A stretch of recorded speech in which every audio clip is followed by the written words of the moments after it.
আসসালামু আলাইকুম। আশা করছি আল্লাহ তাআলার অশেষ রহমতে আপনারা সবাই ভালো আছেন। আমরা সবাই জানি সর্বময় ক্ষমতার অধিকারী একমাত্র মহান আল্লাহ তাআলা। আমাদের বিশ্বাস করতে হবে এবং মানতে হবে যে আসমান সমূহ ও পৃথিবী সহ সমগ্র বিশ্ব জগতের সর্বময় ক্ষমতার প্রকৃত মালিক মহান আল্লাহ। তিনি পৃথিবীতে যাকে যেভাবে চান ক্ষমতার মালিক বানান। আপনি লক্ষ্য করলে দেখবেন প্রত্যেকেই যার যার অবস্থানে কিছু না কিছু ক্ষমতার অধিকারী হয়ে থাকে। মহান আল্লাহর নির্দেশ মতো ইনসাফের সাথে ক্ষমতার ব্যবহার না হলেই তা জুলুম হয়ে যাবে। যারা জুলুম করে তারাই জালিম এবং আল্লাহ জালিমদের পছন্দ করেন না। পরকালে তাদের পরিণতি অত্যন্ত ভয়াবহ। প্রকৃত রাজত্ব, বাদশাহী ও সম্মান তারই। তিনি যাকে চান সম্মান ও ক্ষমতা দান করেন, যাকে চান ক্ষমতাচ্যুত করেন, অসম্মানিত করেন।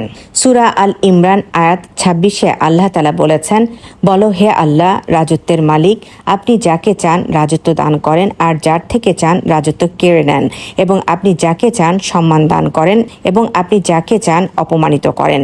আপনার হাতেই কল্যাণ, নিশ্চয়ই আপনি সবকিছুর উপর ক্ষমতাবান। আরেকটি আয়াতে আল্লাহ তাআলা বলেছেন, আসমান সমূহ ও জমিন এবং তাদের মধ্যে যা কিছু আছে তার রাজত্ব আল্লাহরই এবং তিনি সবকিছুর উপর ক্ষমতাবান। সূরা মায়দা আয়াত ১২০। আমরা কেউই জানি না যে আমরা কতক্ষণ বেঁচে থাকব, কখন আল্লাহর ডাকে সাড়া দিয়ে সবকিছু ছেড়ে চলে যেতে হবে। ক্ষণস্থায়ী এই পৃথিবীতে কিছুদিনের জন্য ক্ষমতা পেয়ে আমরা অনেকেই প্রচণ্ড দাম্ভিক হয়ে উঠি, নিজেকে অত্যন্ত প্রতাপশালী করে তুলি, স্বৈরাচারী মনোভাব নিয়ে জুলুম, অত্যাচার, নির্যাতনে মেতে উঠি।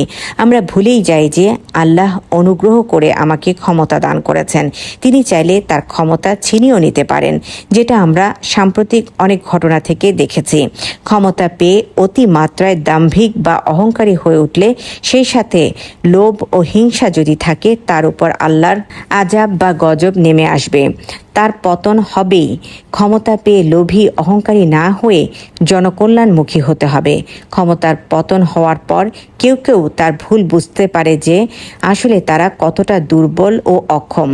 জালিম সীমা লঙ্ঘন করলে জুলুমের শাস্তি দুনিয়াতেই পেয়ে যায়। দুনিয়ায় পার পেয়ে গেলেও আখিরাতে জালিমরা কিছুতেই পার পাবেন না। তাই আমাদের বিশ্বাস করতে হবে যে ইহজগতের সমস্ত ক্ষমতার মালিক আল্লাহ তাআলা। তিনি দরিদ্র ও পথের ভিখারিকে কিংবা সাধারণ মানুষকে রাষ্ট্রপ্রধান এবং রাষ্ট্রের গুরুত্বপূর্ণ পদের অধিকারী করতে পারেন। আবার প্রবল প্রতাপশালী স্বৈরাচার রাষ্ট্রপ্রধানের হাত থেকে রাষ্ট্র ও ক্ষমতা, ঐশ্বর্য ছিনিয়ে নিতে পারেন, পথের ভিখারি বানাতে পারেন। আমাদের চারপাশের অনেক ঘটনা থেকে আমরা এগুলো বুঝতে পারি, কিন্তু আমরা এগুলো উপলব্ধি করি না বা নিজেকে সংশোধন করি না। তাই কয়েকটা বিষয়ের প্রতি আমাদের খেয়াল রাখতে হবে। ১. ক্ষমতার যথার্থ ব্যবহার। যেহেতু পৃথিবীতে মহান আল্লাহ সবাইকে কিছু না কিছু ক্ষমতার মালিক বানান, সে অর্থে সবাই কম বেশি কোনো না কোনো ক্ষমতার অধিকারী হয়ে থাকে। ক্ষমতার যথার্থ ব্যবহার হলো ন্যায় ও ইনসাফের সাথে ক্ষমতার প্রয়োগ করা, সুশাসন প্রতিষ্ঠা করা, অধীনস্থদের অধিকার পৌঁছে দেয়া এবং তাদের মঙ্গলের জন্য কাজ করা। ন্যায়পরায়ণ শাসনের জন্য রয়েছে মহান আল্লাহর পক্ষ থেকে সীমাহীন মর্যাদা ও সম্মান। আবু সাঈদ রাদিয়াল্লাহু আনহু থেকে বর্ণিত, রাসূলুল্লাহ সাল্লাল্লাহু আলাইহি ওয়াসাল্লাম বলেন, ন্যায়পরায়ণ শাসক তথা ক্ষমতার যথার্থ ব্যবহারকারী কিয়ামতের দিন আল্লাহর সর্বাধিক প্রিয় এবং সর্বাধিক নৈকট্যপ্রাপ্ত হবেন।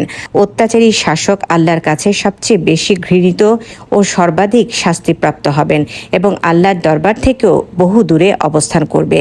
তিরমিজি হাদিস ১৩৭৯। আমরা দেখেছি বিশ্বের অনেক স্বৈরশাসক, অত্যাচারী শাসক দুনিয়াতেও অনেক শাস্তি ভোগ করেছেন। তাই দুনিয়া ও আখিরাতের কথা চিন্তা করে ক্ষমতার যথার্থ ব্যবহার করতে হবে। ২. নিজের প্রতি ক্ষমতার অপব্যবহার। মানুষের জীবন আল্লাহর একান্ত দান, যা অতি মূল্যবান। এই মূল্যবান জীবনকে তুচ্ছ ভেবে কিংবা রাগ, ক্ষোভ বা অভিমান করে নিজের প্রতি নিজের ক্ষমতার অপব্যবহার করা উচিত নয়। নিজেকে ধ্বংসের পথে নিয়ে যাওয়া যাবে না। জীবন বিপন্ন হয় এমন কোনো কাজ করা যাবে না। নিজেকে হত্যা করা যাবে না। আত্মহত্যা নিজের প্রতি নিজের ক্ষমতার সবচেয়ে বড় অপব্যবহার। আল্লাহ বলেন, আর তোমরা নিজেরা নিজেদের হত্যা করো না, নিশ্চয়ই আল্লাহ তোমাদের প্রতি পরম দয়ালু। সূরা নিসা আয়াত 29। আত্মহত্যাকারী যেভাবে আত্মহত্যা করবে আল্লাহ তাকে জাহান্নামে সেভাবে শাস্তি দেবেন। রাসূলুল্লাহ সাল্লাল্লাহু আলাইহি ওয়াসাল্লাম বলেন, যে ব্যক্তি বিষ পান করে আত্মহত্যা করবে মৃত্যুর পর বিষ তার হাতে থাকবে এবং অনন্তকাল ধরে জাহান্নামের মধ্যে তা পান করতে থাকবে। যে ব্যক্তি কোনো অস্ত্র বা কোনো জিনিস দিয়ে আত্মহত্যা করবে সেই ব্যক্তি ওই অস্ত্র বা ওই জিনিস দিয়ে তার পেটে অনন্তকাল ধরে আঘাত করতে থাকবে। বুখারী হাদিস 5442, মুসলিম হাদিস 313। 3. কর্মক্ষেত্রে ক্ষমতার অপব্যবহার। প্রত্যেক কর্মক্ষেত্রে সব কর্মজীবীর কিছু না কিছু ক্ষমতা প্রয়োগের সুযোগ থাকে।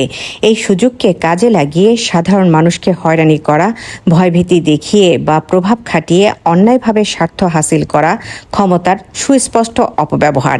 এভাবে ক্ষমতার অপব্যবহার করে কাউকে ন্যায্য প্রাপ্য থেকে বঞ্চিত করা বা পদ পদবি ব্যবহার করে অন্যায়ভাবে অর্থ উপার্জন করা ইসলামের দৃষ্টিতে বড় অন্যায় ও জুলুম। 3. আমানত আদায়ে ক্ষমতার অপব্যবহার। নিজের কাছে থাকা অন্যের কোনো কিছু যথাসময় যথাস্থানে মালিককে পৌঁছে দেওয়া হলো আমানত। আমানত শুধু অর্থ সম্পদের ক্ষেত্রেই সীমাবদ্ধ নয়, বরং অন্য ক্ষেত্রেও প্রযোজ্য। যেমন চাকরি, সেটা সরকারি চাকরি হোক বা বেসরকারি চাকরি হোক, দাপ্তরিক কাজকর্ম, শিক্ষকতা, রাষ্ট্রীয়, সামাজিক ও পারিবারিক দায়িত্ব, কর্তব্য, এই সবই আমানতের অন্তর্ভুক্ত। এমনকি আপনার নিজের হাত, পা, চোখ, কান সহ সব অঙ্গ প্রত্যঙ্গ আপনার কাছে আমানত। এগুলোর খেয়ানতও ক্ষমতার অপব্যবহার। তাহলেই বুঝতেই পারছেন আপনার সবকিছুই আপনার কাছে আল্লাহর আমানত। সেক্ষেত্রে অন্যের অর্থ সম্পদ কিংবা আপনার কাছে দেয়া দায়িত্ব কর্তব্য যদি যথাযথভাবে না পালন করেন তাহলে এর জন্য আপনাকে আল্লাহর কাছে জবাব দিতে হবে এবং কঠিন শাস্তির মুখোমুখি হতে হবে। 5. দায়িত্ব কর্তব্যে ক্ষমতার অপব্যবহার। ইচ্ছাকৃতভাবে দায়িত্ব পালনে অবহেলা করা ক্ষমতার অপব্যবহার। কর্তব্যে অবহেলা বিভিন্নভাবে হতে পারে, যেমন ইচ্ছা করে দায়িত্ব পালন না করা, অযথা কালক্ষেপণ করা অর্থাৎ দেরি করা, দেরিতে কর্মক্ষেত্রে উপস্থিতি, নির্ধারিত সময়ের আগে চলে যাওয়া, সেবা প্রদানে অলসতা কিংবা কার্পণ্য করা কিংবা অসৎ উপায় অবলম্বন করা ইত্যাদি দায়িত্ব কর্তব্যে অবহেলার জন্য প্রত্যেককে আল্লাহর কাছে জবাবদিহি করতে হবে। ইবনে ওমর রাদিয়াল্লাহু আনহু থেকে বর্ণিত, রাসূলুল্লাহ সাল্লাল্লাহু আলাইহি ওয়াসাল্লাম বলেছেন, তোমাদের প্রত্যেককেই দায়িত্বশীল আর তোমাদের প্রত্যেককেই তার দায়িত্ব সম্পর্কে জিজ্ঞাসা করা হবে। বুখারী হাদিস 853, মুসলিম হাদিস 4828। 6. আচার আচরণে ক্ষমতার অপব্যবহার। আমাদের সবাইকে প্রতিদিন ঘরে বাইরে অনেকের মুখোমুখি হতে হয়।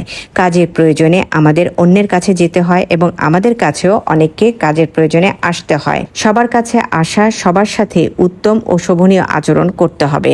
উত্তম ব্যবহার করা একটি ইবাদত, এটা মনে রাখতে হবে। আমরা অনেক সময় বাড়ির কাজের বুয়া ড্রাইভারদের সাথে ভালো ব্যবহার করি না। আমরা যানবাহনের ক্ষেত্রে রিক্সা, সিএনজি কিংবা অন্য ড্রাইভারদের সাথেও খারাপ ব্যবহার করি। শিক্ষক ছাত্রছাত্রীদের সাথে কিংবা ছাত্রছাত্রী বা শিক্ষার্থীরা শিক্ষকের সাথে, অফিস আদালতে সিনিয়ররা জুনিয়র অধীনস্থদের সাথে খারাপ ব্যবহার করে। মনে রাখতে হবে, কারো সাথে খারাপ ব্যবহার করা নিজের ক্ষমতার অপব্যবহার।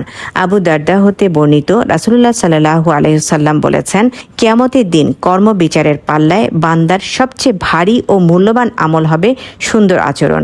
আর সুন্দর ও ভালো আচরণের অধিকারী মানুষ শুধু তার সুন্দর ভালো আচরণের কারণে নফল নামাজ ও রোজা পালন করার সওয়াব অর্জন করবে।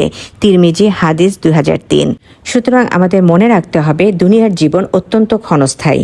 তাই পরকালের কথা ভেবে এই ক্ষণস্থায়ী জীবনে যেহেতু আমরা সবাই কিছু না কিছু ক্ষমতার অধিকারী, তাই যে যে দায়িত্বেই থাকি না কেন, যে ক্ষমতায় আমাদের থাকুক না কেন, প্রত্যেকে নিজ নিজ অবস্থানে দায়িত্বশীল হতে হবে এবং সুন্দর আচরণের মাধ্যমে নিজের ক্ষমতার যথার্থ ব্যবহার নিশ্চিত করতে হবে। তাহলে আল্লাহর সন্তুষ্টি ও সওয়াব অর্জন করা সম্ভব হবে। আল্লাহ আমাদের সবাইকে তা বোঝার তৌফিক দান করুন। আমিন।